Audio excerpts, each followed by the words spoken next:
Like when you close your eyes and you're just having the best dream, this is what it smells like.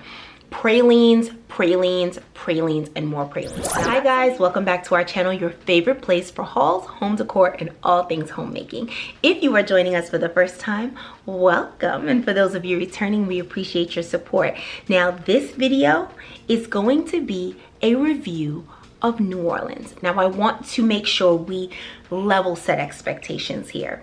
This is not for my followers that are like between the ages of like 18 and let's say like 24, 25, who are living their best lives in their prime, in college or fresh out of college. You are newly at the drinking age and you are interested in getting absolutely plastered every single day of your vacation. I'm not here to judge.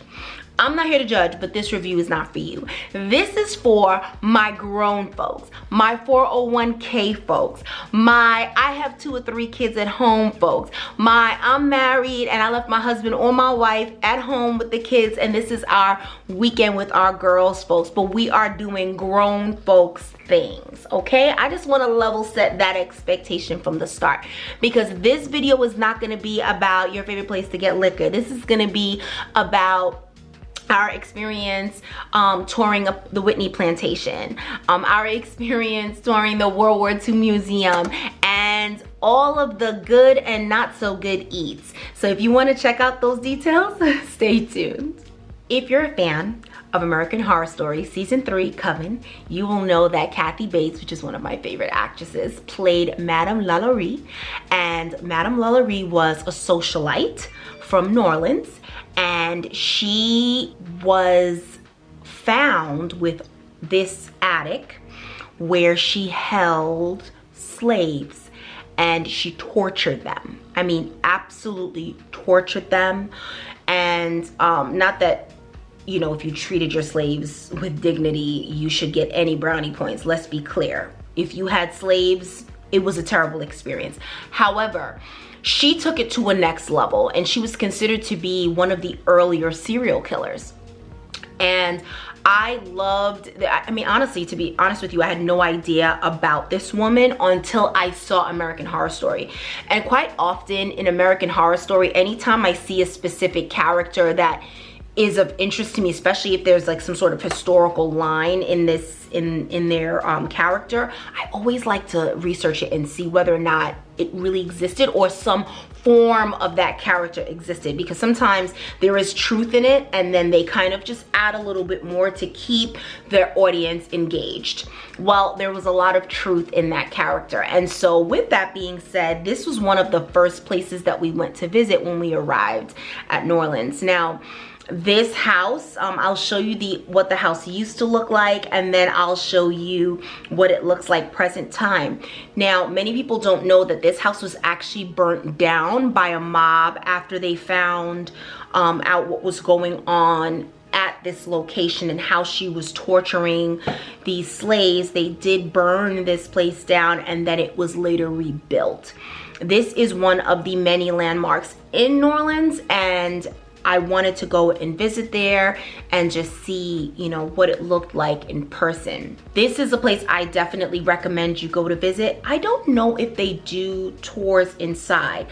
Of course, the pandemic is still going on, so right now it was closed. I don't know if in the past they did tours, but I do know that you can go on one of the ghost tours, and this is definitely one of the spots.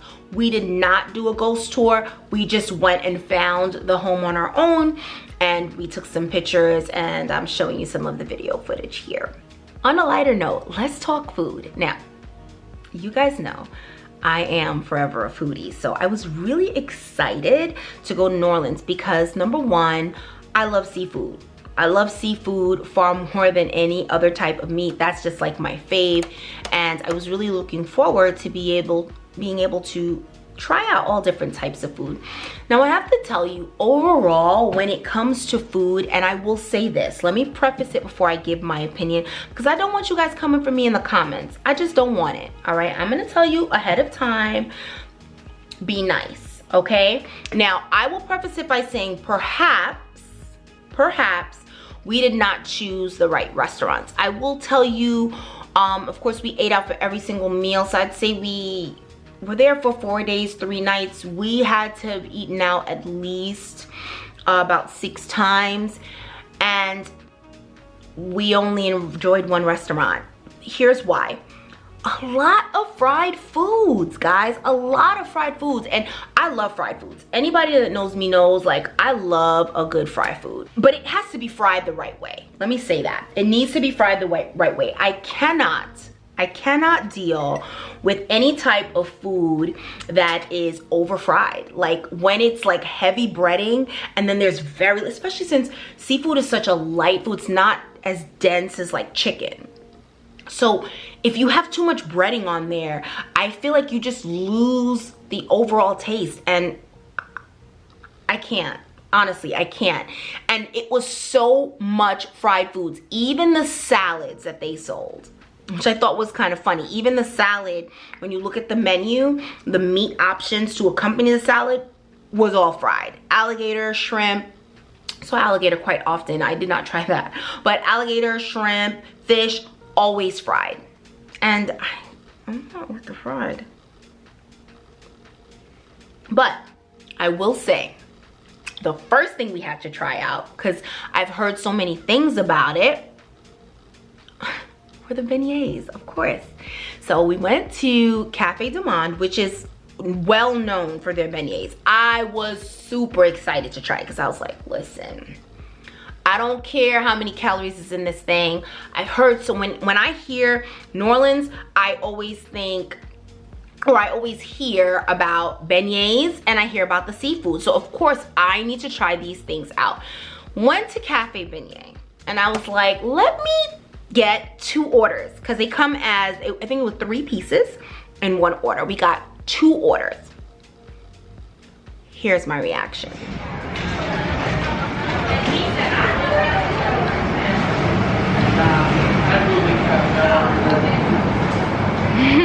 It tastes like Zeppelins. Told you. It definitely does.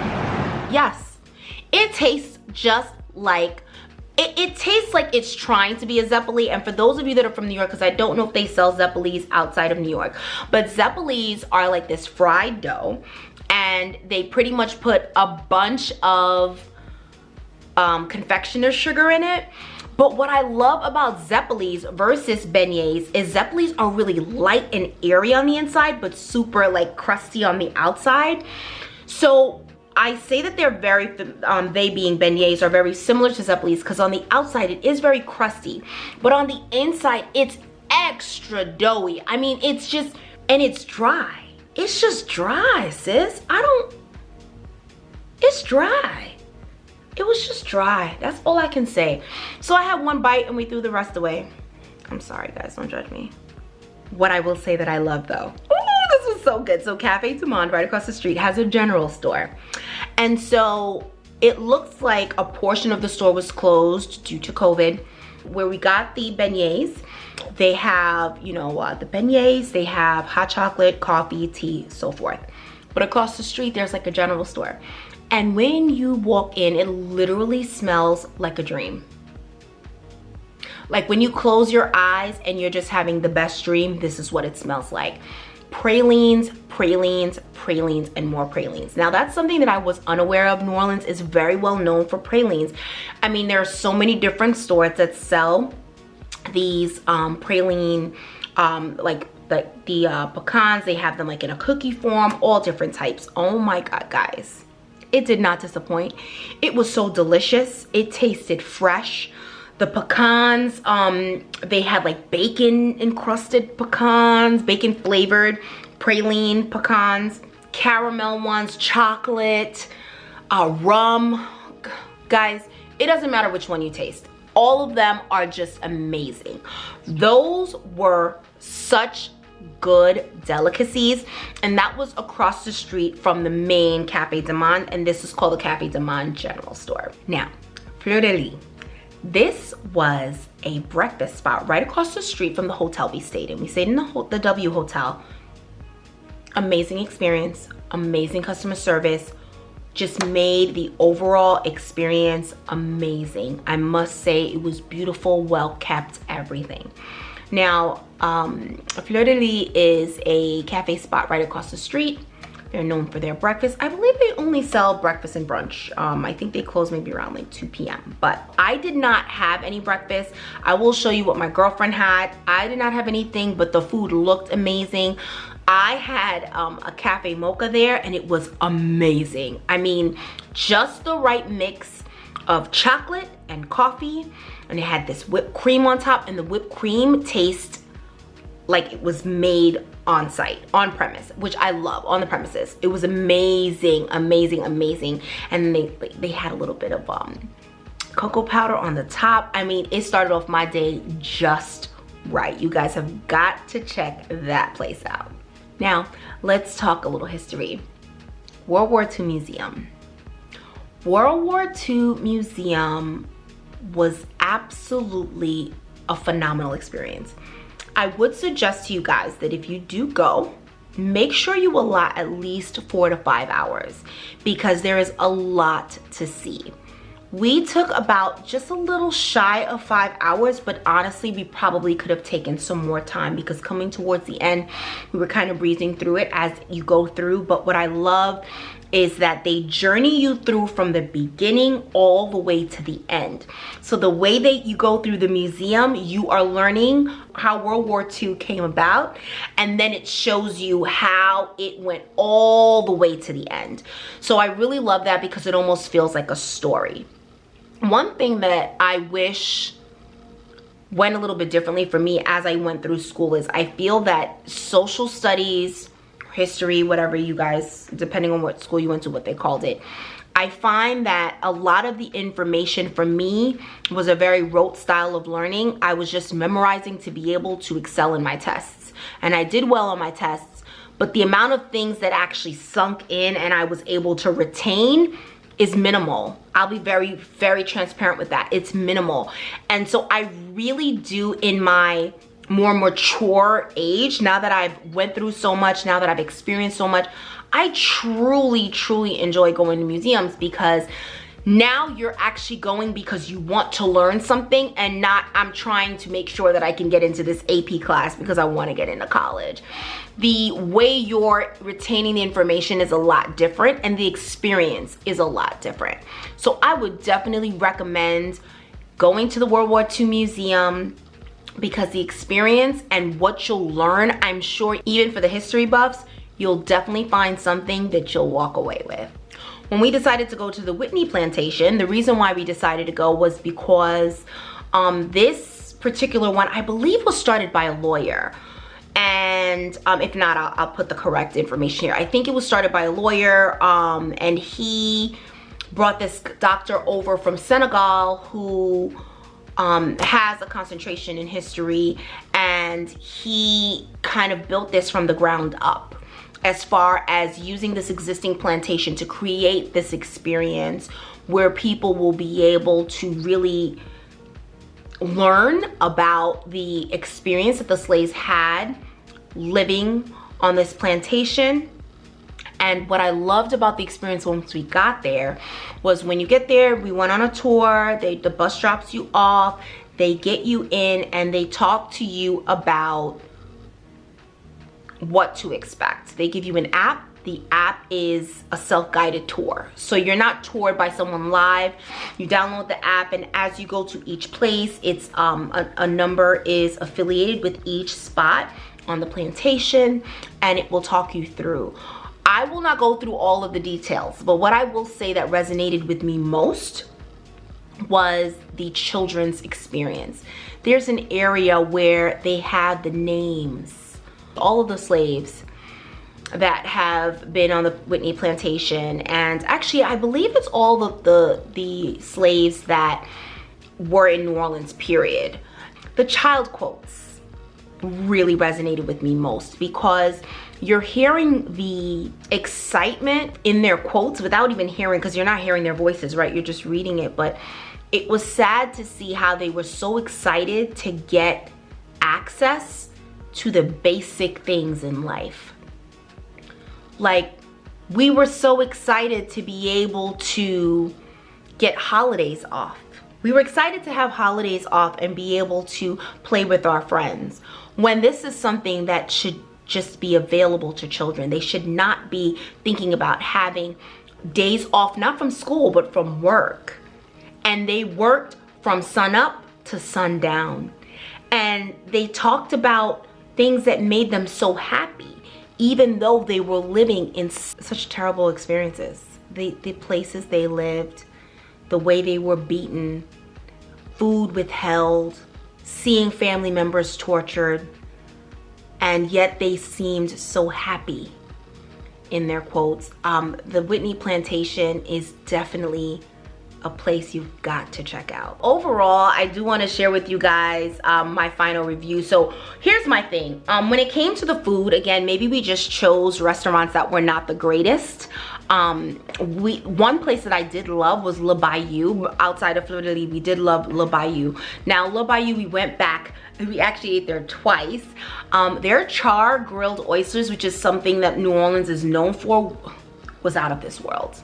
Literally out of this world. I enjoyed it so much. That was definitely one of the food highlights. I would say that one of the low points of it is just the overall, New Orleans is not, be prepared with your footwear. It is a wet place because, and it's not just because of the weather. Every morning, especially around that Bourbon Street area, they hose down the streets. And I'm sure you can think about the reasoning why they would need to clean the streets with water every single day. People were out there like the pandemic ended 10 years ago. I mean, there was, at night, there were a lot of people on Bourbon Street. We went there on the Friday night and it was packed with people. We were walking to the restaurant and I was just like, aren't these people scared? I mean, they were operating like they were living their best lives sans pandemic. So I definitely recommend, if you go out there, just make sure you're safe, you wear your masks, make sure that you don't have on any type of fancy footwear because it's wet and dirty out there. It's wet because it's just, you know, they're constantly hosing down those streets. So just keep that in mind. I would say that the tours, there's so many different options on tours. You can do cemetery tours and ghost city tours. We did not do that. I'm not interested in that, to be very honest with you. But the plantation tour is definitely a must-see. The Whitney Plantation, also the World War II Museum. Those two were definitely our highlights when it comes to tours. And Le Bayou and Fleur de Lis are the two restaurants I would definitely recommend. I thank you guys so much for staying with us until the end. Don't forget to like, comment, and subscribe below. Comment below with a restaurant that maybe I should have went to. Where did I miss out on, sis? Let me know, because maybe if we do decide to go back there, we'll go and check out that restaurant, because you know I'm a foodie and I'm always here for a good time. And for those of you that follow us on Instagram, you know I asked you guys, where do I go? Where should I go? And I got a couple suggestions, and when I went, it just so much fried food. I don't want to name those restaurants because I don't want to create negative reviews for those folks, because you know they were super nice. The customer service was excellent. It's just that the food was okay. So anyways, don't forget to head on over to Instagram and Facebook. Make sure you follow us there. We appreciate your support. Thank you so much for watching. Until next time.